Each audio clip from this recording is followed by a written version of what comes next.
त्या शिक्षकाच्या ऋणातून आपण काहीतरी मुक्त झालं पाहिजे, या भावनेतून आपण नेहमी शिक्षकांसाठी काही ना काही करण्याचा प्रयत्न करत असतो।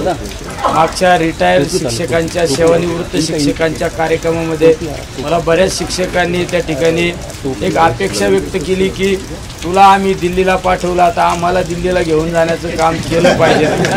आणि हा शब्द माझ्या नेहमी कानात राहिला आणि तो खऱ्या अर्थाने आजचा दिवस उजळलेला आहे। त्यांना मी गोष्ट विचारली की दिल्लीला गेल्यानंतर काय करायचं, त्यांनी सांगितलं आम्हाला ज्यांच्यामुळं आमचा राहणीमानाचा दर्जा वाढला, ज्यांच्यामुळं आम्ही खऱ्या अर्थाने समाजामध्ये बसलो, त्या पवारसाहेबांना आम्हाला भेटायचं आणि संसद पाहायची। ती आज या ठिकाणी तुमचे सर्वांचे स्वप्न पूर्ण झालेले आहेत। साहेब, हे सर्व मंडळी एक 60 ते 85 वर्षापर्यंतचे काही शिक्षक या ठिकाणी आहेत।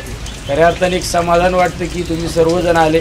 या सर्व गोष्टी करत असताना आमच्याकडून काही तुमच्या सेवेत जर थोडेफार कुचराई झाली असेल तर त्याबद्दल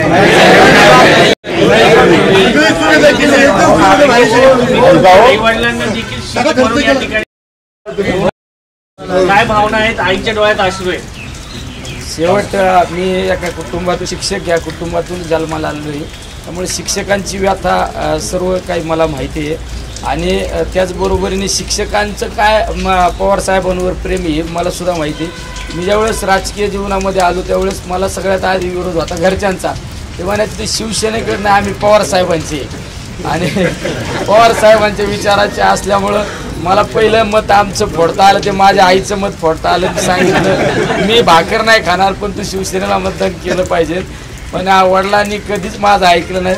पण शेवट वळणाचं पाणी वळणावर येत असतं। आम्ही सर्व आदरणीय पवारसाहेबांच्या नेतृत्वाखाली काम करतो।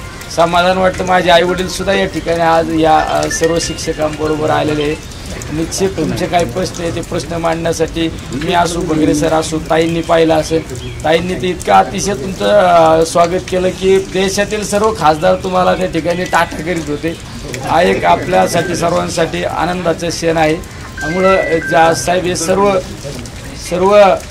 जिल्ह्यातील शिक्षक आहे आणि शिक्षकांबद्दल प्रेम कसा असावा, मी फक्त एका ग्रुपवर मेसेज टाकला आणि बगरे सर सकाळी 9 वाजता येऊन बसले, कारण बगरे सर सुद्धा स्वतः शिक्षक आहे आणि ते अतिशय चांगल्या पद्धतीने शिक्षकांची बाजू संसदेमध्ये मांडत असतात। त्यामुळे या ठिकाणी बगरे सर सुद्धा उपस्थित आहे, त्यांनाही धन्यवाद देतो।